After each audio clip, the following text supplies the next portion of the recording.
ನಮಸ್ತೆ ನಮಸ್ತೆ ನಮಸ್ಕಾರ. ಅಪ್ಪ ನಿಮ್ಮ ಹೆಸರು? ಭಾಸ್ಕರ್ ಅಂತ. ಅಮ್ಮ ನಿಮ್ಮ ಹೆಸರು? ಪದ್ಮಾ ಅಂತ. ಎಲ್ಲಿಂದ ಬರೋದು ನೀವು? ನಾವು ನೈಸ್ ರೋಡ್ ಗೊಲ್ರಟ್ಟಿ ಹತ್ರ ಇಂದ ಮೇಡಮ್.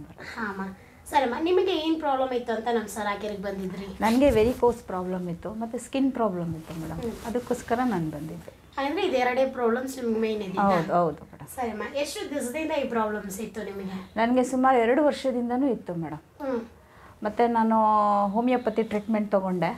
ಸ್ವಲ್ಪ ಅದೇ ಓಕೆ ಅನ್ನೋ ಮತ್ತು ಟ್ರೀಟ್ಮೆಂಟ್ ಕಂಟಿನ್ಯೂ ಮಾಡ್ತಾನೇ ಇರಿ ಅಂದರು. ಆ ಟ್ಯಾಬ್ಲೆಟ್ಗಳೆಲ್ಲ ತೊಗೊಂಡು ನನಗೆ ಒಂದು ಸ್ವಲ್ಪ ಬೇಜಾರು ಅನ್ನಿಸ್ತು.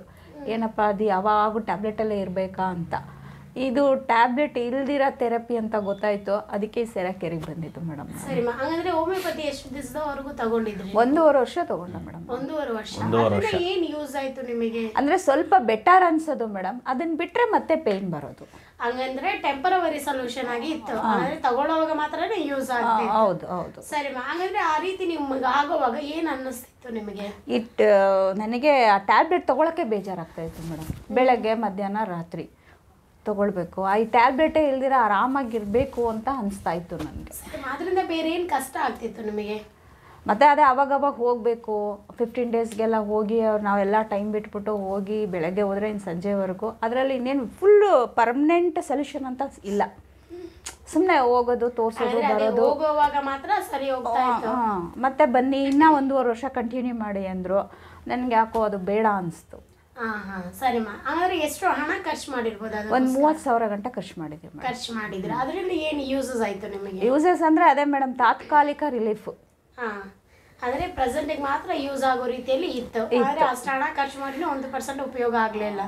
ಸರಿಮ್ಮ, ವೆರಿಕೋಸ್ ವೇನಿಂದ ಏನು ಕಷ್ಟ ಆಗ್ತಿತ್ತು ನಿಮಗೆ? ನಿಂತ್ಕೊಳ್ಳೋಕ್ಕೆ ತೊಂದರೆ ಆಗ್ತಾ ಇತ್ತು ಮೇಡಮ್. ಈ ಜಾಸ್ತಿ ನಡೆಯೋಕ್ಕಾಗ್ತಿರ್ಲಿಲ್ಲ, ಮಂಡಿ ಹಿಂಗೆ ಮಡ್ಚ್ಕೊಂಡು ಕೂತ್ಕೊಳ್ಳೋಕ್ಕಾಗಲ್ಲ, ಆ ಥರ ಎಲ್ಲ ಪೇಯ್ನ್ ಆಗ್ತಾ ಇತ್ತು ಮೇಡಮ್. ಸರಿಮ್ಮ, ಹಾಗಾದ್ರೆ ಇದು ಇಷ್ಟು 2 ಪ್ರಾಬ್ಲಮಿಂದನೂ ಫೇಸ್ ಮಾಡ್ತಿದ್ದೆ. ಹೌದು ಹೌದು. ಸರಿಮ್ಮ, ಸರಾಕೆರಿಗೆ ಎಷ್ಟು ದಿವಸ ಬಂದಿದ್ದೆ? ನಾನು 1 ತಿಂಗಳಾಯಿತು ಮೇಡಮ್. 1 ತಿಂಗಳು. ಈ 1 ತಿಂಗಳಲ್ಲಿ ಹೇಗೆ ಅನ್ನಿಸ್ತು ಸರ್? ನನಗೆ ಸ್ವಲ್ಪ ಕಾಲೆಲ್ಲ ಫ್ರೀ ಅನಿಸ್ತು ಮೇಡಮ್. ನನಗೆ ಒಂದು ಸ್ವಲ್ಪ ಬಾಡಿ ಎಲ್ಲ ಹಗುರ ಅನಿಸ್ತು.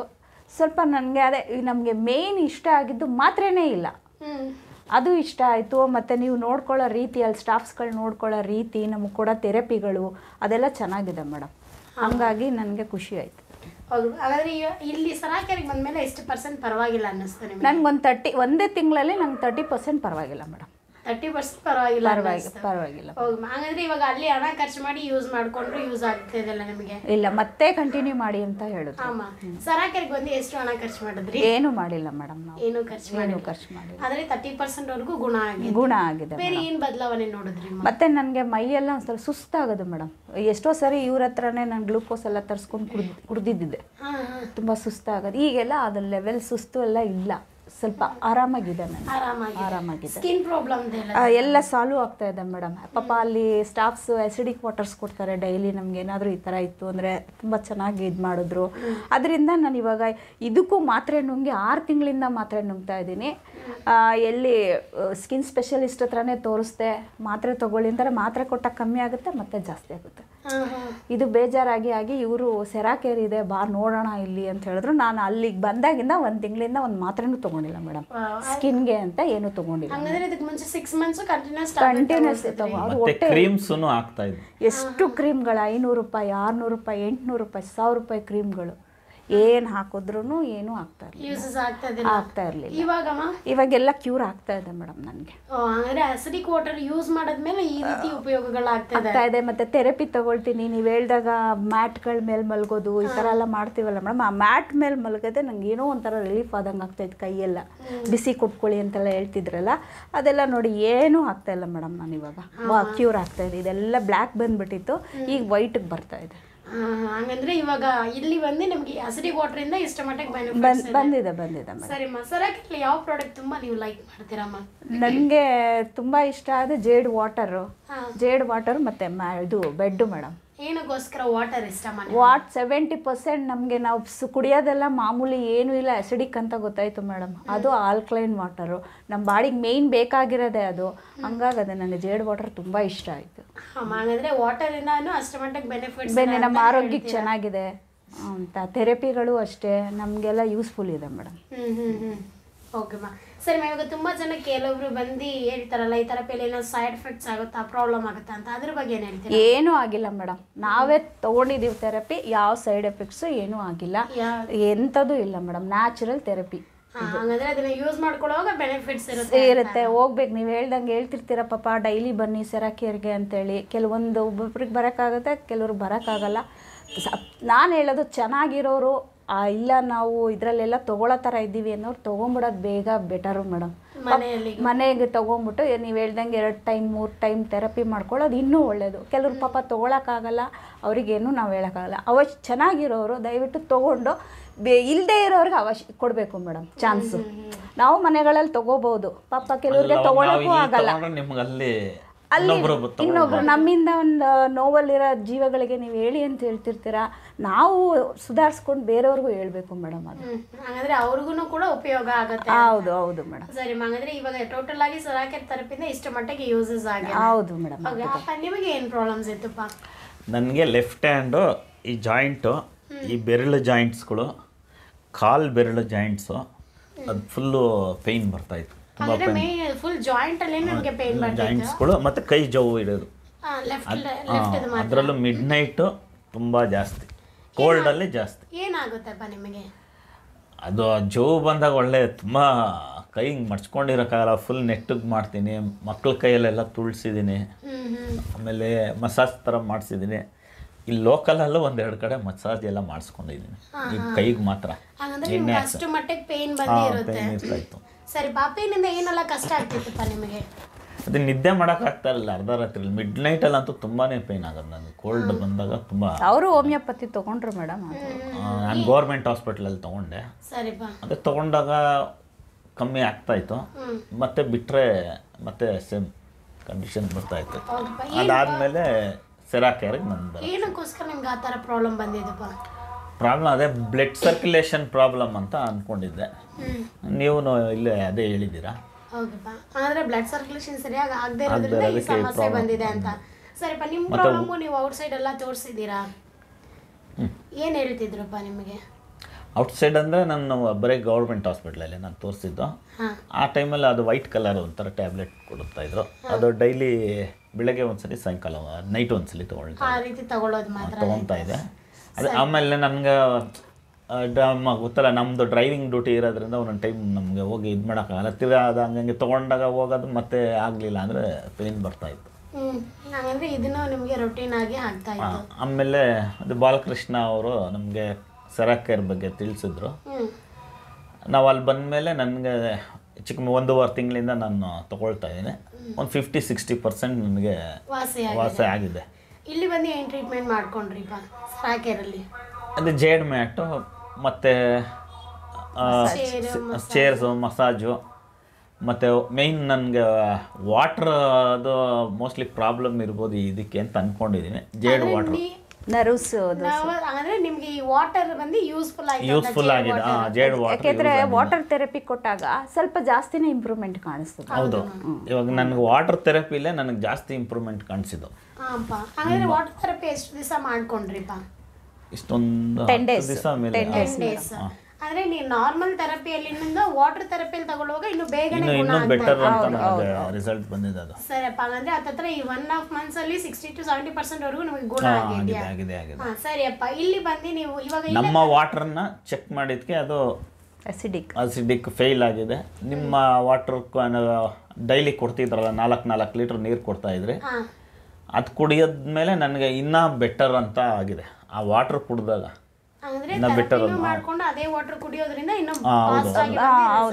ರಿಸಲ್ಟ್ ಇದೆ. ವಾಟರ್ ಕುಡಿದ್ರೆ ರಿಸಲ್ಟ್ ಇದೆ ಅದರಲ್ಲಿ. ಸರಿಯಪ್ಪ, ಹಾಗಂದ್ರೆ ನೀವು ಅಲ್ಲೇ ಬಂದು ಥೆರಪಿ ಮಾಡ್ಕೋಬೋದಲ್ವಾ? ಏನಕ್ಕೋಸ್ಕರ ಮನೆಗೆ ಬೈ ಮಾಡ್ಕೊಂಡ್ರಿ? ಮನೆಗೆ ಬೈ ಅಂದರೆ ಇವಾಗ ಅಪ್ ಆ್ಯಂಡ್ ಡೌನ್ ಮಾಡಬೇಕು, ಮತ್ತು ಡೈಲಿ ನಮಗೆ ಡ್ಯೂಟಿ ಏನಾದರೂ ಬಂದರೆ ಬರೋಕ್ಕಾಗ್ತಾರಲ್ಲ, ಅದರಿಂದ ಇವಾಗ ಬೈ ಮಾಡಿರೋದ್ರಿಂದ ಅಟ್ಲೀಸ್ಟ್ ನಾನು ಒಂದು ದಿವಸ ಕೆಲಸ ಮಾಡ್ಕೊಂಡ್ರು ಆಲ್ಟರ್ನೇಟ್ ಡೇಸ್ ತನ ಅಲ್ಲಿಗೆ ಬಂದು ಬರ್ಬೋದು. ಅಲ್ಲಿ 1 ಟೈಮ್ ಥೆರಪಿ ಮಾಡ್ಬೋದು ಮೇಡಮ್, ಮತ್ತೆ ಇಲ್ಲಿ 2 ಟೈಮ್ ನಾವು ಮಾಡ್ಕೊಳ್ಬೋದು. ಮತ್ತೆ ಇಡೀ ಫ್ಯಾಮಿಲಿಗೂ ಯೂಸ್ ಆಗುತ್ತೆ ಅಂತಾನೆ ನಾವು ಪರ್ಚೇಸ್ ಮಾಡಿರೋದು. ಸರಿಯಪ್ಪ, ಈಗ ಕೆಲವೊಬ್ರು ಹೇಳ್ತಾರಲ್ಲ, ಈಗ ಬಂದು ಪ್ರಾಡಕ್ಟ್ಸ್ ಬಂದು ಕಾಸ್ಟ್ ಜಾಸ್ತಿ ಇದೆ ಸೆರಾಕೇರ್ಲಿ ಅಂತಾರಲ್ಲಪ್ಪ, ಅಂಥವ್ರಿಗೆ ಏನೆಲ್ಲ ಇಷ್ಟಪಡ್ತೀರಪ್ಪ? ಈಗ ಸುಮ್ಮನೆ ನಾವು ಜನರಲ್ಲಾಗಿ ಇವಾಗ ಲಾಸ್ಟ್ ಟೈಮ್ ಇವ್ರಿಗೆ ಹೆಚ್ಚು ಕಮ್ಮಿ 30,000 ಗಂಟ ಡಾಪ್ಲರ್ ಟೆಸ್ಟಿಂಗು ಮತ್ತು ಇದು ಮೆಡಿಸಿನ್ ಅದು ಇದು 1.5 ವರ್ಷ ತೊಗೊಂಡಿದ್ದೀವಿ. 30,000 ಅಲ್ಲಿ ಕೊಟ್ಟಿದ್ದೀವಿ. ಮತ್ತೆ 18,000 ಏನೋ ಕೇಳಿದ್ರು ಅನ್ಸುತ್ತೆ. ಮತ್ತೆ 20,000 ಗಂಟ ಕೇಳಿದ್ರು ಮೇಡಮ್. ಮತ್ತೆ ಏನಂದ್ರೆ ನಮ್ಗೆ ಮತ್ತೆ ನಾವು ಮೆಡಿಸಿನ್ಗೆ ಹೋಗ್ಬೇಕಾ ಅಂತ ನಾನು ಡಿಸ್ಕಂಟಿನ್ಯೂ ಮಾಡಿದೆ. ಇಲ್ಲಿ ಯಾವುದು ಮೆಡಿಸಿನ್ ಇಲ್ಲ, ನಾವೇನು ಖರ್ಚು ಮಾಡಿಲ್ಲ ಮೇಡಮ್. ಅದ್ರ ನಮ್ಮ ಆರೋಗ್ಯ ಮುಖ್ಯ ಮೇಯ್ನು. ನಮ್ಗೆ ಆರೋಗ್ಯ ಚೆನ್ನಾಗಾಗಬೇಕು. ಮತ್ತು ಇಲ್ಲಿ ಏನು ಖರ್ಚು ಮಾಡ್ತಾ ಇಲ್ಲ. ಅದು ಪಾಪ ರೀಫಂಡ್ ಆಗಿ ನಮಗೆ ಪ್ರಾಡಕ್ಟ್ಗಳು ಕೊಡ್ತಾ ಇದ್ದಾರೆ, ಮಾಡ್ತಾರೆ, ನಮ್ಗೆ ಹೇಳ್ಕೊಡ್ತಾರೆ ಯಾವ ಥರ ಮಾಡಬೇಕು ಅಂತ. ಪರ್ಮನೆಂಟ್ ಸೊಲ್ಯೂಷನ್ ಸಿಗುವಾಗ ತೊಗೊಳ್ಳೋದು ಬೆಟ್ರು.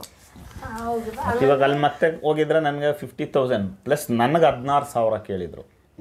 ನನಗೆ ಡಾಕ್ಟರ್ ಎಷ್ಟಾಯ್ತು ಅಲ್ಲಿಗೆ 66 ಹತ್ತತ್ರ ಆಗುತ್ತೆ. ಅದ್ರ ಬದಲು ನಾವು ಇದು ಪರ್ಚೇಸ್ ಮಾಡಿಕೊಂಡ್ರೆ ನನಗೆ ಟೈಮ್ ಸೇವ್ ಆಗುತ್ತೆ, ಹೋಗ್ಬಿಟ್ಟು ಬರೋದು. ಮತ್ತು ಮಾತ್ರೆ ಇಲ್ವಲ್ಲ, ಮಾತ್ರೆ ತೊಗೊಳಂಗಿಲ್ಲ.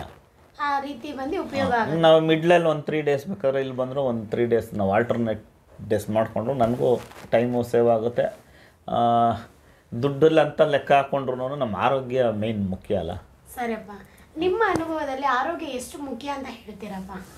100% ಆರೋಗ್ಯ ಬೇಕೇ ಬೇಕು. ಆರೋಗ್ಯ ಇಲ್ಲ ಅಂದರೆ ಏನೂ ಇಲ್ಲ, ಆರೋಗ್ಯ ಇಲ್ಲ ಅಂದರೆ ಏನೂ ಇಲ್ಲ, ಇದ್ದು ಏನು ಪ್ರಯೋಜನ. ನೆಕ್ಸ್ಟ್ ಇನ್ನೊಂದು ಹೇಳಿದ್ರಿ, ಅಪ್ಪಗೂ ಕೂಡ ಯೂಸಸ್ ಆಗಿದೆ. ಅಪ್ಪಂಗಳು ಎಷ್ಟು ಹಣ ಖರ್ಚು ಮಾಡಿದ್ದೀರಪ್ಪ? ಅವ್ರಿಗೆ ಹೇಳಿದ್ನಲ್ಲ ಮೇಡಮ್, ಅದು 10 ಲಕ್ಷ ಗಂಟನೆ ಖರ್ಚು ಮಾಡಿದ್ದೀವಿ ಮೇಡಮ್. ಟೋಟಲ್ ತೊಗೊಂಡ್ರೆ ಟೋಟಲ್ ಅವಾಗ ಎಲ್ಲ ಆಗಿದ್ರೆ 25ವರೆಗೂ ಗ್ಯಾರಂಟಿ ಆಗಿದೆ. ತಂದೆ ತಾಯಿಯಿಂದ ಇಬ್ರು ತಾಯಿ ಉಳಿಲಿಲ್ಲ ಓಟೋ ಅವ್ರಿಗೇನು. ನಮ್ಮ ತಂದೆನೂ ಉಳಿಯೋದು ಡೌಟು ಅಂತ ಹೇಳಿದ್ರು. ಇನ್ನು 2 ತಿಂಗಳು ಇರಲ್ಲ, ಇವಂಗ ಹಿಂಗೆ ಕರ್ಕೊಂಡು ಹೋಗ್ತಾನೆ ಇರ್ತಾರೋ ಇರಲ್ವೋ ಅಂತ ಅಂದು. ಡಾಕ್ಟ್ರು ನನಗೆ ಮತ್ತೆ ಫೋನ್ ಮಾಡಿದ್ದಾರೆ, ಹೆಂಗೆ ಆರಾಮಾಗಿದ್ದಾರಾ ಅಂತ. ಕೋವಿಡ್ ಟೈಮಲ್ಲಿ ನಾನು ಹೇಳಿದ್ನ ಅದ್ರ ಟೈಮಲ್ಲಿ ಮಾಡಿದ್ರು, ಅವರು ಹೆಂಗೋ ಸೇವ್ ಆದರು. ಅವ್ರು ಹಂಗೂ ಕೆಲವರೆಲ್ಲ ಇನ್ನೊಂದು ಇದ್ರೆ 3 ತಿಂಗಳು ಅಷ್ಟೇ ಅಂತ ಅಂದಿರೋದು. ಎಷ್ಟು ವರ್ಷ ಆಯ್ತು ಇವಾಗ? 5 ವರ್ಷ ಆಯ್ತು. 5 ವರ್ಷದಿಂದ ನಾನು ನೋಡ್ಕೊತಾ ಇದ್ದೀನಿ, ಮೇಂಟೈನ್ ಮಾಡ್ಕೊಂಡು ಬರ್ತಾ ಇದ್ದೀನಿ. ಅವ್ರಿಗೂ ಯೂಸ್ ಆಗುತ್ತೆ ಅಂತ ದುಡ್ಡು ತುಂಬಾ ಖರ್ಚಾಗಿದೆ ಮೇಡಮ್. ಮಕ್ಕಳಿಗೂ ಯೂಸ್ ಆಗುತ್ತೆ ಮೇಡಮ್, ವಯಸ್ಸಾದವ್ರಿಗೂ ಯೂಸ್ ಆಗುತ್ತೆ, ನಮಗೂ ಯೂಸ್ ಆಗುತ್ತೆ. ಎಲ್ಲರೂ ಥೆರಪಿ ಮಾಡ್ಕೊಳ್ಬೋದು. ಇದರಿಂದ ಆರಾಮಾಗಿ ಅನಿಸುತ್ತೆ ಮೇಡಮ್. ಮೈನ್ ಇವಾಗ ಅವ್ರಿಗೆ 84 ಇಯರ್ಸು, ಅವ್ರಿಗೆ ಕರ್ಕೊಂಡು ಬರೋಕ್ಕೆಲ್ಲ ಸುಮ್ಮನೆ ರಿಸ್ಕ್ ಆಗುತ್ತೆ. ಅದರಿಂದ ಇವಾಗ ನಾವು ಇಲ್ಲಿ ಮನೆಯಲ್ಲೇ ಅವ್ರಿಗೆ ಇವಾಗ ನಾವು ಅಲ್ಲಿ ನೋಡ್ಕೊಂಡಿದ್ದೀವೆಲ್ಲ, ಅವ್ರಿಗೂ ನಾವು ಇಲ್ಲಿ ಥೆರಪಿ ಮಾಡ್ಬೋದಲ್ಲ. ಹಾಗಾದ್ರೆ ಅಪ್ಪಂಗೂ ಮನೆಯಲ್ಲೇ ಯೂಸ್ ಆಗುತ್ತೆ. ಈಗ ನಿಮ್ಮ ಅನುಭವದಲ್ಲಿ ಔಟ್ ಸೈಡ್ ಅಷ್ಟು ಹಣ ಖರ್ಚು ಮಾಡೋದಕ್ಕಿಂತಾನು ಇಲ್ಲಿ ಒನ್ಸ್ ಇನ್ವೆಸ್ಟ್ ಮಾಡೋದು ಟೋಟಲ್ ಫ್ಯಾಮಿಲಿಗೂ ಉಪಯೋಗ ಆಗುತ್ತೆ. ಸರಿಪಾ, ಹಾಗಾದ್ರೆ ಹಾಸ್ಪಿಟ್ಲಿಗೂ ಸರಾಕೆರಿಗೂ ಇರುವ ವ್ಯತ್ಯಾಸ ಏನಪ್ಪ? ಹಾಸ್ಪಿಟ್ಲಲ್ಲಿ ಪ್ರತಿಯೊಂದಕ್ಕೂ ದುಡ್ಡು. ಮೊದಲಿನ ಹಾಸ್ಪಿಟಲ್ಲೇ ಬೇರೆ ಮೇಡಮ್. ಈಗಿನ ಹಾಸ್ಪಿಟಲ್ ನೀವು ಚಿಕ್ಕದನ್ನು ದೊಡ್ಡದಾಗಿ ಹೇಳಿ ಎಷ್ಟು ಆಗುತ್ತೋ ನಮ್ಮ ಕೈಲಿ ಅಷ್ಟು ಸುಲಿಗೆ ಮಾಡೋ ಹಾಸ್ಪಿಟಲ್ಗಳೇ ಜಾಸ್ತಿ ಇರೋದು. ತುಂಬಾ ದುಡ್ಡು, ತುಂಬಾನೇ ನಮಗೆ ಮತ್ತೆ ಮಿಡಿಲ್ ಕ್ಲಾಸು ಪಾಪ ಬಡ ಜನಗಳಂತೂ ತುಂಬಾನೇ ಕಷ್ಟ ಆಗುತ್ತೆ. ಪ್ರೈವೇಟ್ ಹಾಸ್ಪಿಟಲ್ ಎಲ್ಲ ಬಿಲ್ ಪೇ ಮಾಡೋದು. ಇನ್ನು ಗೌರ್ಮೆಂಟ್ ಹಾಸ್ಪಿಟಲ್ ಇನ್ಶೂರೆನ್ಸ್ ಇದ್ರೆ ಏನೋ ಬಚಾವು, ಇನ್ಶೂರೆನ್ಸ್ ಇಲ್ಲ ಅಂದ್ರೆ ಕಷ್ಟ. ಇನ್ನೊಂದೇ ಹೇಳಿದ್ರೆ ಅಪ್ಪಂಗೆ ಒನ್ ಡೇಗೆ ಎಷ್ಟು ಹಣ ಖರ್ಚು ಮಾಡಿ? 1 ಡೇಗೆ 60,000 ಆಗಿದೆ. ಕೆಲವು ಕಡೆ 2 ಡೇಸ್ಗೆ 1.5 lakh ಹತ್ರ ಕಟ್ಟಿದ್ದೀವಿ. ಅಂದ್ರೆ ಐಸಿಯುಗೆ ಮಾತ್ರ ನೀವು ಪೇ ಮಾಡಿ? ಐಸಿಯುಗೆ ಇಲ್ಲ, ಇನ್ನೊಂದು ಕಡೆ ಹೆಚ್ಚು ಕಮ್ಮಿ 15 ದಿವಸ ಇದ್ರು. ಅಲ್ಲಿ ಒಂದು 6.5 ಲಕ್ಷ ಮೇಲೆ ಮೆಡಿಸಿನ್ ಬಿಟ್ಟು 6.5 ಲಕ್ಷ ಮೇಲೆ ಹತ್ತತ್ರ ಆಗಿರ್ಬೋದು ಅನ್ಕೋತೀನಿ. ವಿತೌಟ್ ಮೆಡಿಸಿನ್ ಅದೊಂದು ಸಪ್ರೇಟ್. ಇದು ಇನ್ನೂ ಜಾಸ್ತಿ ಆಗಿದೆ. ಮೆಡಿಸಿನ್ ಸಪ್ರೇಟು, ಈ ಬಿಲ್ ಸಪ್ರೇಟ್ ಮಾಡೋರಲ್ಲ ಐಸಿಯುದು ಎಲ್ಲ. ಮೆಡಿಸನ್ನ ಸ್ಪಾಟ್ ಕ್ಯಾಶ್ ಕೊಟ್ಟು ಪರ್ಚೇಸ್ ಮಾಡಿ ಐಸಿಯು ಒಳಗಡೆ ಕೊಡಬೇಕಿತ್ತು. ಅದು ಡೈಲಿ 6,000 8,000 ಈ ಥರ ಅಷ್ಟಿದ್ರು ಒಪ್ಸ್ಕೊಡಲ್ಲ ಮೇಡಮ್. ಅವರು ಏನಾದರೂ ಆಗ್ಬೋದು, ಅವ್ರು ಬದುಕಾದ್ರೂ ಬದುಕ್ಬೋದು, ಇಲ್ಲಾಂದ್ರೆ ರೆಡಿ ಇರಿ, ರೆಡಿ ಇರಿ ಅಂತಾನೆ. 1 ಡೇಗೂ ಅಷ್ಟು ಇನ್ವೆಸ್ಟ್ ಮಾಡಿ ಅಷ್ಟೆಲ್ಲ ಹಣ ಬಂದು ಅಪ್ಪಂಗೆ ಖರ್ಚು ಮಾಡಿದ್ರ. ಸೊ ಆ ಅನುಭವದಲ್ಲಿ ಇಲ್ಲಿ ಆರೋಗ್ಯ ಇನ್ನೂ ಬೆಸ್ಟ್ ಆಗಿ ಸಿಗುತ್ತೆ ಅಂತ ಹೇಳ್ತೀರಾ? ಹೌದು ಮೇಡಮ್. ಸರಿಪ್ಪ, ನಮ್ಮ ಸರಾಕೆರಿಗೆ ಬರುವ ಅಪ್ಪ ಅಮ್ಮಂದ್ರಿಗೆ ಏನು ಹೇಳಕ್ಕೆ ಇಷ್ಟಪಡ್ತೀರಾ? ಆದಷ್ಟು ಅಲ್ಲಿ ಬಂದು ಥೆರಪಿಗಳು ತಗೊಳ್ಳಿ. ಆದಷ್ಟು ಚೆನ್ನಾಗಿ ತಗೊಳ್ಳೋ ಅಂಥ ಇವರಿರೋರು ತೊಗೊಂಬಿಡಿ. ಮನೆಯಲ್ಲೂ ಥೆರಪಿ ಮಾಡ್ಕೊಳ್ಬೋದು. ಮತ್ತು ಪಾಪ ಯಾರಿಗೆ ತೊಗೊಳಕ್ಕಾಗಲ್ಲ ಅವ್ರಿಗೂ ಥೆರಪಿ ಮಾಡ್ಕೊಳ್ಳೋಕೆ ಇನ್ನೂ ಸಾಧ್ಯ ಆಗುತ್ತೆ. ನಾವು ತೊಗೊಳೋದು ಇಲ್ಲಿ ಮಾಡ್ಕೊಂಡಾಗ ಅವ್ರು ಇನ್ನೂ ಬಂದು ನೀಟಾಗಿ ಮಾಡ್ಕೊಂಡು ಹೋಗ್ಬೋದು ಅಂತ ಹೇಳ್ತೀನಿ ಮೇಡಮ್. ನೀವೇನು ಹೇಳ್ತೀರಪ್ಪ? ಸೇಮ್ ಅನುಕೂಲ ಇರೋರು ತೊಗೊಂಡ್ರೆ ಇನ್ನೊಬ್ರಿಗೆ ಅಲ್ಲಿ ಚಾನ್ಸ್ ಸಿಕ್ಕುತ್ತೆ. ಆಗದಿರೋರು ಪಾಪ ಯೂಸ್ ಮಾಡ್ಕೋಬೋದು. ಎಲ್ಲರಿಗೂ ಸಿಗಲಿ ಅಂತ ಮೇಡಮ್. ಇವಾಗ ನಮ್ಮ ಜಾಗ ಇನ್ನೊಬ್ರು ಯಾರನ್ನ ಯೂಸ್ ಮಾಡ್ಕೋಬೋದಲ್ಲ. ಅದು ಮಾಡ್ಕೊಳ್ಳಿ ಅಂತ ಅಷ್ಟೇ. ಅಂದ್ರೆ ಕಂಟಿನ್ಯೂಸ್ ಎಲ್ಲರೂ ಕೂಡ ಥೆರಪಿ ತಗೊಳ್ಬೇಕು ಮೇಡಮ್, ತಗೋಬೇಕು. ನೀವಾಗ್ಲಿ ಸ್ಟಾಫ್ ಆಗಲಿ ಸರ್ ಆಗಲಿ ನಾವ್ ಏನೇ ಕೇಳಿದ್ರು ಪಾಪ ಡೌಟ್ ಕ್ಲಿಯರ್ ಮಾಡ್ತೀರಾ, ಅದಂತೂ ತುಂಬಾ ಖುಷಿ ಆಗುತ್ತೆ. ಸ್ಟಾಫ್ಸ್ ಎಲ್ಲ ತುಂಬಾ ಚೆನ್ನಾಗಿ ಇದು ಮಾಡ್ಕೊಡ್ತೀರಾ, ನಮ್ಮ ಜನಗಳಿಗೆ ತುಂಬಾ ಚೆನ್ನಾಗಿ ಹೆಲ್ತ್ ಬಗ್ಗೆ ಅವೇರ್ನೆಸ್ ಕೊಡೋದು, ಡೌಟ್ಸ್ ನ ಕ್ಲಿಯರ್ ಮಾಡೋ ರೀತಿ ಆಗಿರ್ಬೋದು, ನೀವು ಮಾತಾಡ್ಸೋ ರೀತಿ ಎಲ್ಲ ಖುಷಿ ಆಗುತ್ತೆ. ಸೆರಕೆರೆಗೆ ಹೋಗ್ಬೇಕು ಅನ್ಸುತ್ತೆ ಮೇಡಮ್. ಸರಿ ma'am, thank you so much ma'am. Okay, ನಮಸ್ತೆ.